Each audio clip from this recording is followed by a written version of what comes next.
Après le bac ou même pendant les études au lycée, beaucoup d'élèves ne savent pas ce qu'ils vont faire pour les études supérieures. Et même s'ils ont une idée du domaine où ils veulent aller, ils ne savent pas comment y aller. Dans cette vidéo, je vais te partager une méthode simple qui te permettra d'avoir les informations dont tu as besoin afin d'accéder au métier de tes rêves.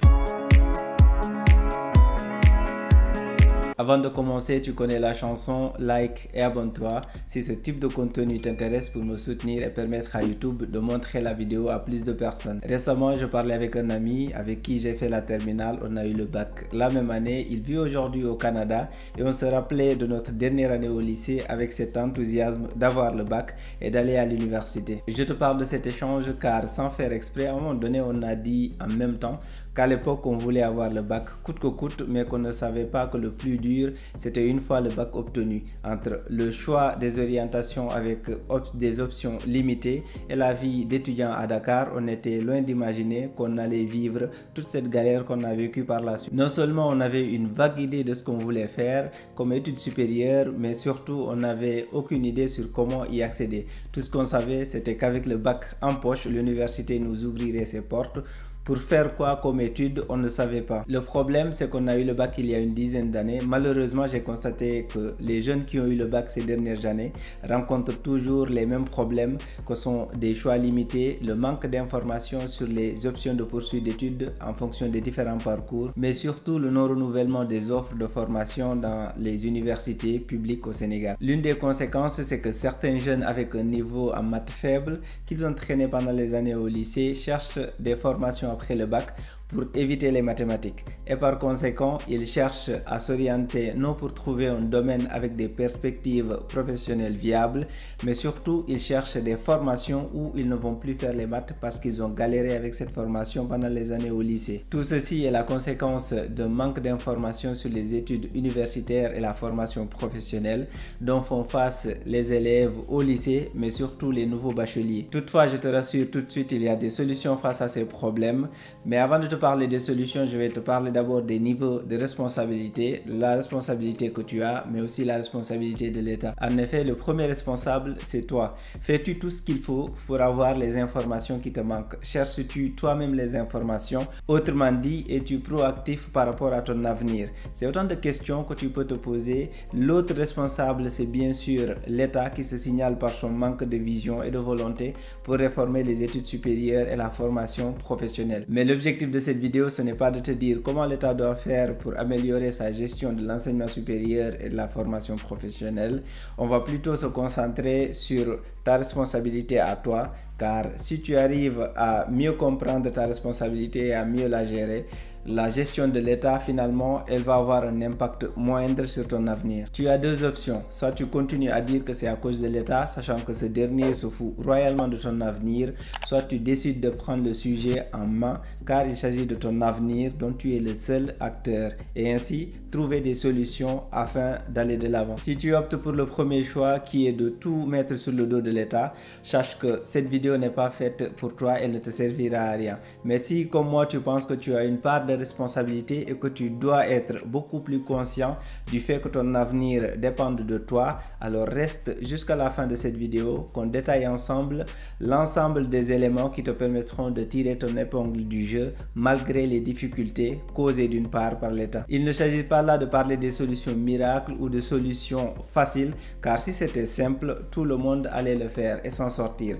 Il ne s'agit pas non plus de corriger, comme je l'ai dit, les manquements de l'État. Il s'agit d'éléments sur lesquels tu peux te baser pour tenir face aux difficultés et construire ton avenir, peu importe la situation, peu importe la réaction ou la gestion de l'État. Le premier problème, c'est le manque d'informations sur les options de poursuite d'études notamment. Que fais-tu face à cela? Si les informations ne viennent pas à toi, alors va les chercher. Tu es au lycée ou bien tu viens d'avoir le bac, n'attends pas que quelqu'un ou que l'État vienne te dire ce que tu vas faire. Cherche toi-même les informations. L'État fait de la politique. Son but est d'apaiser les tensions sociales pour maintenir son pouvoir. Par conséquent, tu vois clairement qu'il ne va pas chercher à être qualitatif dans ses propositions d'orientation. Son rôle, c'est de caser à peu près tout le monde, peu importe où. Il ne va pas pas chercher à mettre de la qualité. Il ne va pas chercher à ce que tu sois un expert dans tel ou tel domaine. Il va juste se contenter de te mettre quelque part pour que tu ne te plaignes pas. Derrière, si tu échoues, il dira que c'est de ta faute, c'est toi qui n'as pas fait les efforts nécessaires. Donc si tu veux avoir une formation de qualité, c'est à toi d'amener l'État à te proposer quelque chose de qualitatif. Ou bien de ne pas amener l'État, mais à toi-même de trouver ta voie, ton chemin pour aller vers une formation de qualité pour pouvoir réussir ta vie. Ne compte pas du tout sur l'État, c'est ton avenir et non celui de l'État. D'ailleurs, si tu as un peu d'ambition, tu te rendras compte que ce que l'État te propose ne t'est pas du tout bénéfique. Si tu te contentes de ça, tu es sur la voie la plus facile, celle qui consiste à observer et à attendre que les choses se passent alors que tu dois pleinement jouer ton rôle. Tu as toutes les informations dont tu as besoin sur Internet. Pourtant, tu sais utiliser par exemple Instagram, TikTok, tous les réseaux sociaux et personne ne t'a jamais montré comment faire. Pourquoi tu ne fais pas pareil avec tes études ou tes ambitions professionnelles, avec ton avenir de façon générale? La balle est dans ton camp. Si tu as un doute, une question, si tu fais une recherche rapide sur Google, tu auras l'information en une fraction de seconde. C'est beaucoup plus rapide et beaucoup plus efficace que de poser la question à quelqu'un. Tu ne dois jamais poser la question à quelqu'un avant d'avoir fait tes propres recherches. D'ailleurs, tu ne dois poser la question à quelqu'un que pour avoir un complément d'information, pour compléter tes recherches que tu as déjà faites. Le réflexe que tu dois avoir, c'est de chercher par toi-même avant de demander à quelqu'un son avis. Malheureusement, beaucoup préfèrent ce qui est le plus facile. Ils voient les choses en face et au lieu de faire leur propre recherche, ils préfèrent directement demander à quelqu'un. Ça, c'est une sorte de dépendance. C'est un réflexe qui définit les gens qui ne sont pas proactifs face à leur avenir. Ils n'ont pas les bons réflexes. Si tu ne sais pas chercher quelque chose par toi-même avant de poser la question à quelqu'un d'autre, tu auras d'énormes difficultés pour réussir dans ta vie. Je te donne un exemple simple. Sur cette chaîne, je parle entre autres des options de poursuite d'études après le bac en mettant l'accent sur les métiers d'avenir. Parfois, je parle d'un domaine comme l'intelligence artificielle et je liste quelques métiers autour de ce domaine. Si tu es proactif par rapport à ton avenir, après avoir regardé la vidéo, cela doit réveiller une certaine curiosité chez toi pour que tu fasses des recherches poussées sur le sujet. Cela te permettra de découvrir ce domaine en détail et potentiellement que tu vas voir, que tu vas découvrir un métier lié à l'intelligence artificielle dont je n'ai pas parlé dans ma vidéo et un métier qui est plus important que ce que j'ai listé dans ma vidéo. C'est comme ça qu'on se forge un bon mindset. Après avoir découvert les différentes options de poursuite d'études que tu as en fonction de ton parcours, tu peux maintenant entamer la deuxième phase qui est la deuxième problématique: comment accéder à ces formations à partir du parcours sur lequel tu es.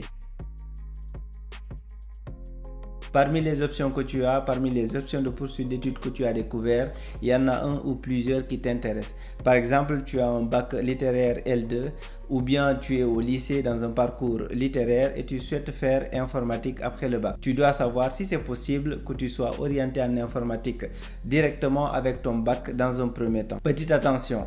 Word, Excel ou PowerPoint, ce n'est pas de l'informatique, c'est du bureautique. D'ailleurs, je ferai une vidéo explicative pour ce sujet. Et en plus, l'informatique également, ce n'est pas que du développement web, il y a plusieurs métiers autour du sujet. C'était une petite parenthèse, une précision avant de revenir au sujet principal. Donc, tu regardes dans un premier temps si tu accèdes directement à ce parcours avec ta formation. Si tu y accèdes, tu regardes si tu remplis les conditions. Dans ces conditions, il peut s'agir d'une moyenne minimale à avoir pour espérer être orienté sur ce parcours dans les universités publiques par exemple. Si tu as cette moyenne ou bien si tu es capable de l'avoir, c'est super.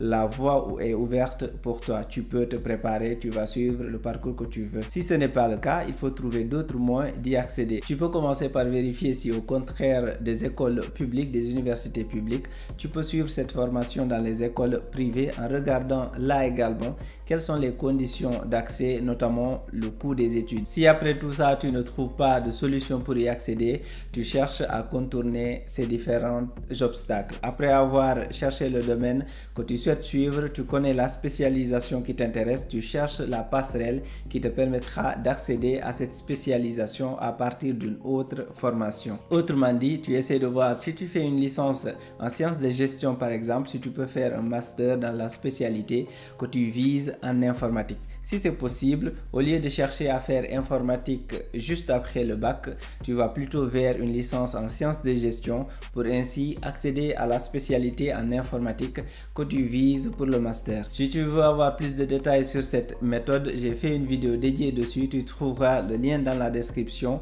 et en fin de vidéo, tu peux aller la regarder. Si tu veux également des informations pour faire un bon choix d'orientation, quel que soit ton parcours, tu peux télécharger gratuitement l'application Guide Études. Guide Études est disponible sur Apple Store et Play Store. Elle te montre toutes les options que tu as en fonction de ton parcours, les différentes spécialisations ainsi qu'une présentation détaillée de chaque débouché. Le plus important, c'est le mindset. L'envie de réussir, ce n'est pas de la théorie. Cette envie doit se voir par tes actes. Si tu es dans des conditions difficiles, sache qu'il y a toujours des solutions à t'apporter. Il suffit parfois de se poser les bonnes questions tout simplement. Une dernière chose, avant de compter sur une autre personne, compte sur toi-même. Compte sur toi-même d'abord avant de compter sur une autre personne. Si tu t'habitues à chaque fois à t'appuyer sur une personne, le jour où cette personne ne sera plus là, tu vas te retrouver dans la merde. Donc apprends à gérer toi-même ton questionnement, tes problèmes, j'ai envie de dire, essaye de les résoudre. Et si tu es face à une impasse,